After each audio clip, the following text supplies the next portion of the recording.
আসসালামু আলাইকুম প্রিয় ভাই ও বোনেরা, কেমন আছেন?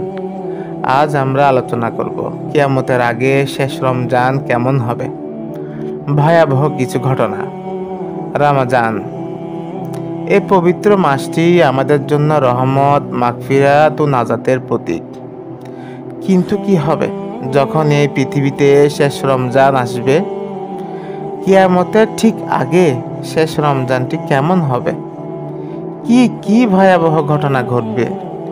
এই ভিডিওতে আমরা জানাবো হাদিস ও ইসলামিক বর্ণনার আলোকে কিয়ামতের আগের শেষ রমজানের অবস্থা।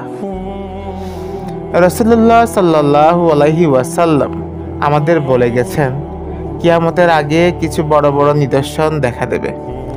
এর মধ্যে একটি হলো শেষ রমজানে অদ্ভুত ও ভয়াবহ কিছু ঘটনা ঘটবে। সূর্যোদয় ও সূর্যাস্তের পরিবর্তন। হাদিস অনুযায়ী শেষ যুগে সূর্য পশ্চিম দিকে উদিত হবে। এতে পৃথিবীতে সময় ও পরিবেশ পুরোপুরি বদলে যাবে। দ্বিতীয়ত, অস্বাভাবিক প্রাকৃতিক দুর্যোগ। শেষ রমজানে প্রচণ্ড ভূমিকম্প, ঝড় ও ভয়ানক বন্যা দেখা দেবে।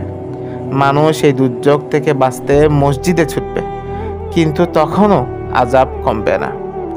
তৃতীয়ত, আসমান থেকে ধোঁয়া নেমে আসবে। কোরআনে সূরা আদ-দুখান বলা হয়েছে, এক সময় আকাশ থেকে এমন ধোঁয়া আসবে যা পুরো পৃথিবী ঢেকে দেবে। শেষ রমজানে এই ধোঁয়া দেখা যেতে পারে। শেষ রমজানে মানুষ এর মধ্যে বিভ্রান্তি ছড়িয়ে পড়বে। একদল মানুষ তওবা করে আল্লাহর দিকে ফিরে যাবে, আর একদল গাফেল থেকে যাবে। ধর্মপ্রাণ মুসলমানদের অবস্থা যা হবে, তারা আল্লাহর কাছে ক্ষমা চাইবে, কোরআন তিলাওয়াত করবে, দোয়া করবে এবং ইসলামের দিকে ফিরে আসবে। অবিশ্বাসীদের অবস্থা কেমন হবে? পৃথিবীতে ফাসাদ ও পাপাচার বেড়ে যাবে।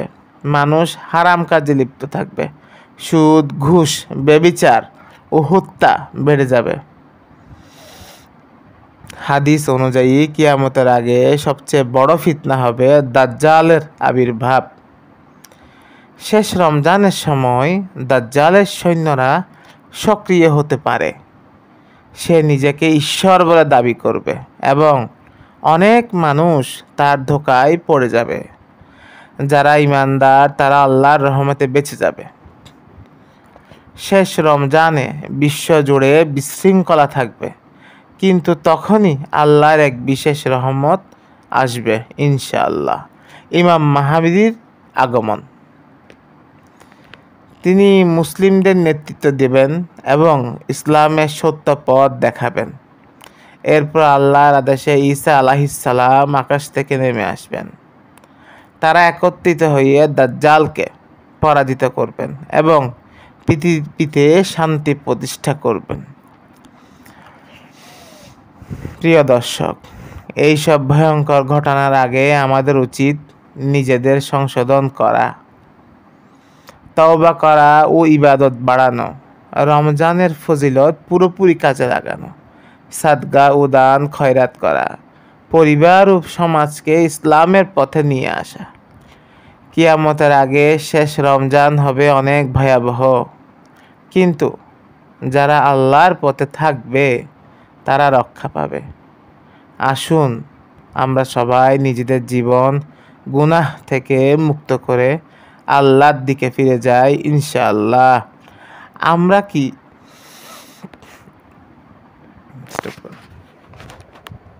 এটা কাটি ফেলতে হবে? আপনার কি মতামত? আপনি কি মনে করেন আমরা কিয়ামতের খুব সন্নিকটে আছি? কমেন্টে জানান। ভিডিওটি ভালো লাগলে অবশ্যই লাইক, কমেন্ট, শেয়ার ও চ্যানেল সাবস্ক্রাইব করুন।